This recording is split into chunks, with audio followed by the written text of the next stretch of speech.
Olá, eu sou o Luiz Otávio Sequeira do canal Fisiologia 3D e sejam bem-vindos ao vídeo de receptores sensoriais olho. Olha que interessante, mais da metade dos receptores sensoriais estão contidos nos olhos. Por causa desse grande número de receptores sensoriais nos olhos, nada mais natural de imaginar que grande parte do córtex cerebral é dedicado exclusivamente ao processamento visual. O olho ele é dividido em três túnicas, em três porções, sendo essas porções a túnica fibrosa, a túnica vascular e também a túnica interna. Vamos dar uma olhadinha em cada uma dessas túnicas, ver as suas características e importância para o olho. Vamos começar a falar a respeito da túnica fibrosa. A túnica fibrosa é a mais externa e dividida em córnea e também na esclera. Agora vamos ver características tanto da córnea quanto também da esclera. A córnea vai ser a porção anterior que representa uma curvatura fibrosa, transparente e anterior. A córnea apresenta como função focalizar os raios luminosos que vão chegar no interior do nosso olho. Já a esclera, por sua vez, é popularmente chamada como o branco do olho. A esclera é uma cobertura de tecido conjuntivo denso. É a esclera que vai dar o formato ao olho. O bulbo do olho tem um formato levemente arredondado graças à esclera. Essa esclera também vai dar a rigidez do olho e essa rigidez, por sua vez, vai ser importante como um mecanismo de proteção, principalmente das estruturas internas do olho. Agora nós vamos ver a túnica vascular, a túnica média. A túnica vascular é formada por três porções, sendo coroide, corpo ciliar e também a íris. Vamos ver características de cada um desses componentes da túnica vascular. Vamos começar a falar a respeito da coroide. A coroide reveste a maior parte da superfície interna do olho. Na coroide estão localizados os vasos sanguíneos que vão nutrir o interior do nosso olho. Também apresenta células chamadas de melanócitos. Os melanócitos são as células que vão produzir a melanina. Melanina é um pigmento de cor escura. Por causa da coloração da melanina, o interior do olho apresenta uma coloração marrom escuro. E isso vai ser importante, uma vez que, com a entrada dos raios luminosos no interior do olho, não ocorrerá a difusão dos raios luminosos uma vez que bata na coroide. Isso ocorre pois a cor escura vai absorver a luminosidade. Isso vai fazer com que a imagem seja mais nítida. Uma outra porção da túnica vascular seria o corpo ciliar. O corpo ciliar é uma projeção anterior da coroide. Essa projeção consiste nos processos ciliares que vai secretar o humor aquoso. O humor aquoso é um líquido que vai preencher a câmara anterior do olho. Além disso, o corpo ciliar apresenta o músculo ciliar. Este músculo vai alterar a forma da lente. A lente, nós podemos ver um pedacinho dela nesta imagem, antigamente era chamada de cristalino. A lente apresenta uma curvatura que pode ser ampliada, e isso vai deixar a lente com formato mais elíptico, ou pode ser contraída, que vai deixar a lente com formato mais esférico. A diferença do formato mais elíptico ou mais esférico da lente vai permitir a focalização dos objetos. E quem garante a contração da lente é um conjunto de músculos chamado de músculo ciliar contido na túnica média, na túnica vascular. Por fim, vamos falar a respeito da íris, que está também contida na túnica vascular. A íris nada mais é do que o colorido do olho. A íris é formada por fibras musculares lisas, sendo essas fibras circulares ou também radiais. A íris desempenha um importante papel uma vez que vai regular o diâmetro da pupila. A pupila nada mais é do que uma abertura central da íris. Veja nessa figura, a parte colorida do olho seria a íris, formada por um conjunto de fibras musculares, sendo essas fibras de orientação circular ou também de orientação radial. O conjunto de contração e de relaxamento das fibras musculares permite a alteração do tamanho da pupila, a abertura central da íris. Então veja bem, em condições de baixa luminosidade, ocorrerá o aumento do diâmetro da pupila. Isso vai permitir maior entrada de luz no interior dos nossos olhos. O oposto, ou seja, em condições de grande luminosidade, ocorrerá a contração da pupila. Isso vai fazer com que ocorra menor incidência de luz no interior dos nossos olhos. Então, a pupila é importante para regular a quantidade de luz que entra nos nossos olhos, e isso ocorre graças aos músculos circulares e também radiais presentes na íris. Vamos agora falar a respeito da túnica interna. A túnica interna é compreendida pela retina. A retina vai revestir os 3/4 posteriores do olho e nós estamos vendo a retina nessa figura como sendo essa estrutura desenhada em amarelo. A retina é o local onde vai ocorrer o início da via óptica. E a retina possui 2 camadas, sendo um extrato nervoso e também o extrato pigmentoso. O extrato pigmentoso, tal como nós vimos na túnica vascular, é importante uma vez que o pigmento escuro contido na retina vai absorver os raios luminosos e isso vai melhorar a nitidez da imagem. Vamos dar uma olhadinha a respeito da retina. Se eu pegar essa figura para vocês, perceba, o trajeto dos raios luminosos são do sentido da córnea, atravessa a pupila, atravessa todo o olho até chegar na região do fundo do olho. Lá atrás no olho, nós vamos encontrar a retina. Se eu pegar um pedacinho da retina, ampliar para vocês, nós vamos ver que a retina tem um extrato nervoso formado de vários segmentos, de várias porções. Vamos dar uma olhadinha quais são as camadas da retina. A retina vai iniciar no encéfalo e perceba que ela é formada por diversas camadas. Na verdade, são 3 camadas que formam a retina.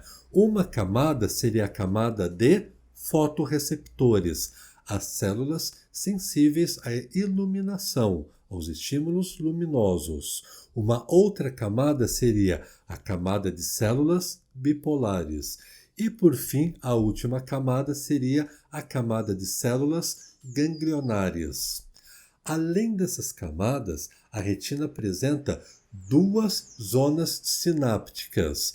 São as zonas sinápticas da retina. uma camada sináptica interna e outra camada sináptica externa. Agora nós vamos dar uma olhadinha como que ocorre a organização dessas camadas. Vamos levar em consideração ao trajeto da luz. Em respeito ao trajeto da luz, nós vamos ver que a primeira camada da retina é a camada de células ganglionares. Essa camada de células ganglionares vai fazer sinapse, uma vez que nós vamos encontrar uma camada sináptica interna. Essa camada sináptica interna garante a sinapse entre as células ganglionares com as células bipolares. Agora nós estamos vendo a segunda camada da retina, a camada de células bipolares. Imediatamente acima da camada de células bipolares, nós vamos encontrar a segunda área de sinapses. Essa área vai ser chamada de camada sináptica externa, que por sua vez vai permitir a comunicação sináptica entre as células bipolares com a última camada de células, que é chamada camada de fotorreceptores. Então veja bem, por meio dessa ilustração, nós conseguimos ver as 3 camadas da retina e também as 2 zonas de sinapse. E além disso, vimos como ocorre as sinapses entre os fotorreceptores com as células bipolares e também entre as células bipolares com as células ganglionárias. Vamos dar uma olhadinha agora nos fotorreceptores. Os fotorreceptores são células especializadas cuja função seria converter a informação luminosa em impulsos elétricos. Então veja bem, os fotorreceptores são as células que vão ser estimuladas pelos estímulos luminosos. Se nós olharmos, os fotorreceptores apresentam 2 tipos de células. São os tipos de receptores, os bastonetes e também os cones. Percebam que, numericamente, os bastonetes estão muito mais densamente povoando a retina em relação aos cones. Temos aproximadamente 120 milhões de bastonetes e 6 milhões de cones. Fisiologicamente, cones e bastonetes apresentam funções diferentes, porém, morfologicamente, nós podemos ver que essas células apresentam semelhanças. Quando a gente considera morfologicamente cones e bastonetes, perceba que ambas células estão divididas em um segmento externo, tanto para cones quanto para os bastonetes. Também apresentam um segmento interno, tanto para os bastonetes quanto também para os cones. E, finalmente, apresenta um terminal sináptico, tanto para os cones quanto também para os bastonetes. Então, veja bem, morfologicamente nós podemos falar que essas células apresentam similaridades. Porém, fisiologicamente, as células são distintas. Bastonetes vão apresentar uma função fisiológica, enquanto os cones vão apresentar outra função fisiológica. A função dos bastonetes seriam ver as tonalidades de cinza na luz fraca. Por sua vez, os cones são células que vão perceber a luz mais forte. Os cones vão garantir a acuidade visual e também os cones são as células que vão garantir a visão a cores. Como os cones apresentam como função a visão às cores, nós temos 3 tipos de cones. Um tipo de cone vai ser sensível à luz azul. Um outro tipo de cone vai ser sensível à cor vermelha. E, finalmente, um terceiro tipo de cone vai ser sensível à luz verde. Então, perceba, os cones são sensíveis a diferentes tipos de cores. É o padrão RGB que nós conhecemos. Padrão RGB. R, red, que significa vermelho. G, green, que significa verde. E o B, blue, que significa azul. A somatória dessas três informações vai apresentar para nós todo o espectro de cores que nós conseguimos enxergar. Só um parênteses. Pacientes daltônicos, isso nós vamos estudar mais a fundo em outras playlists, apresentam deficiências no funcionamento de algum tipo de cone. Onde que estão localizados esses fotorreceptores? Tanto cone quanto os bastonetes estão localizados na retina. Porém, nós podemos falar isso de uma forma ainda mais específica. Nós sabemos que os cones estão mais concentrados na região da fóvea. O que seria a fóvea? A fóvea nada mais é do que uma depressão que nós vamos encontrar numa região da retina chamada de mácula. Os cones estão concentrados mais nesta região da retina. Em contrapartida, os bastonetes estão localizados mais na região da periferia da retina. Então veja bem, enquanto a maior concentração dos cones está presente na região da fóvea, a maior concentração dos bastonetes estão localizados nas regiões mais periféricas da retina. E quanto mais distal for a região da retina em relação à fóvea, maior vai ser a concentração dos bastonetes. Vamos dar uma olhadinha numa visão oftalmoscópica. Essa visão oftalmoscópica está mostrando a região do fundo do olho. Então, a grosso modo, obviamente, é como se eu tivesse tirado uma fotografia do interior do meu olho. O que eu vou encontrar? Perceba que na região central da figura nós podemos ver uma região mais escura. Essa região mais escura recebe o nome de mácula lútea ou simplesmente mácula. A mácula é uma região avascular em volta da fóvea. Acabamos de ver, a fóvea seria uma depressão central da mácula e, como característica, na fóvea existe uma grande concentração de cones. Então, o que vai acontecer?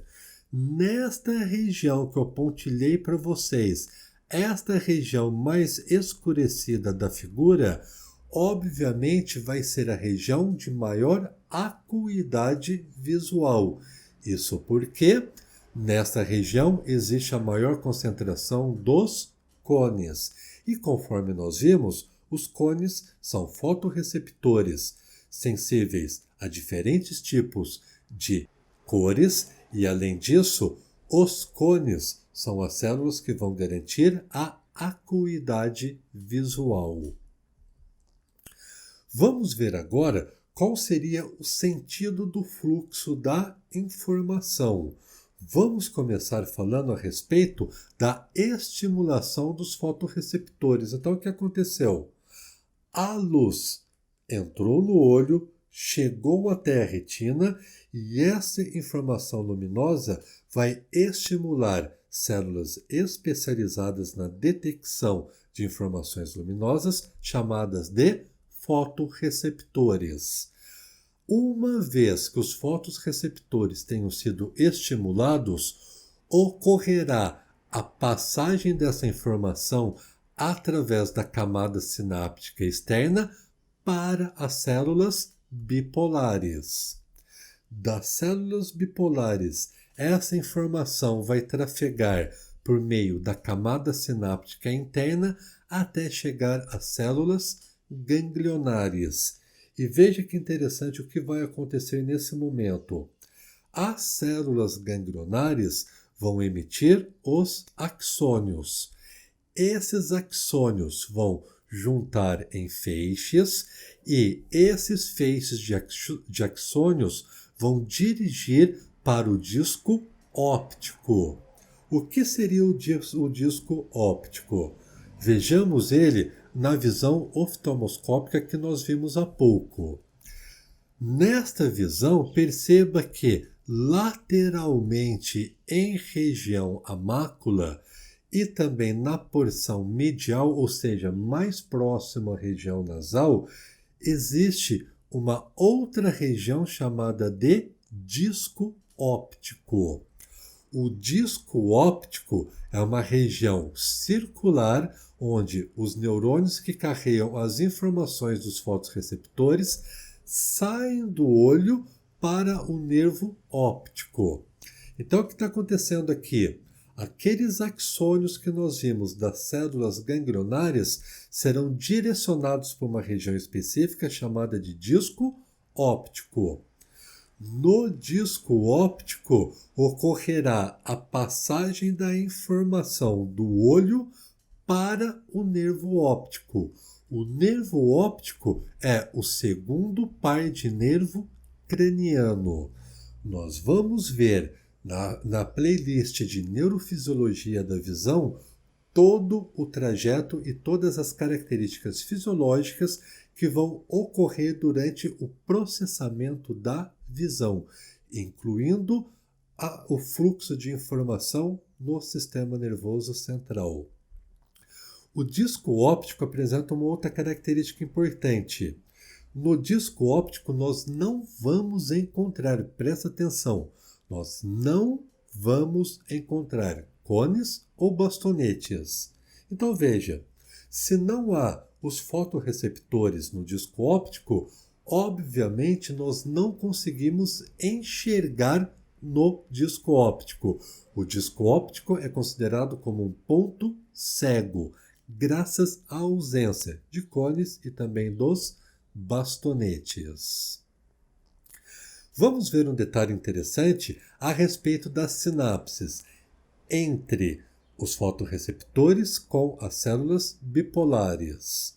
Nós já sabemos que vários bastonetes fazem sinapse com um único neurônio bipolar, ou seja, ocorrerá uma confluência de informação entre diversos bastonetes com um único neurônio bipolar.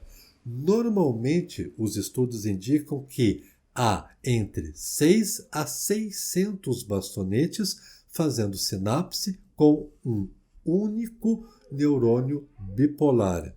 Isso vai levar a uma vantagem. A vantagem seria que ocorre o aumento da sensibilidade da luz graças à confluência da informação de vários bastonetes para um único neurônio bipolar. Em contrapartida, nós também temos uma desvantagem. A desvantagem seria que isso vai diminuir a nitidez da imagem. Como eu estou trafegando muita informação de diversos tipos, de diversos bastonetes para um único neurônio bipolar, isso vai fazer com que a imagem seja borrada. Embora, como vantagem, acabamos de ver, ocorre o aumento da sensibilidade à luz. Quando nós estudamos os cones, nós sabemos que um único cone faz sinapse com um único neurônio bipolar. Isso vai trazer uma vantagem. A vantagem seria que ocorrerá o aumento da nitidez da imagem, uma vez que a informação processada é de apenas um cone para cada célula bipolar, para cada neurônio bipolar. A desvantagem, no caso desse trajeto, seria que ocorrerá uma diminuição à sensibilidade da luz, ou seja, os cones não são células altamente especializadas para funcionar em condições de baixa luminosidade. Pessoal, a respeito dos fotorreceptores, dos receptores sensoriais do olho, essas eram as informações que eu gostaria de passar para vocês.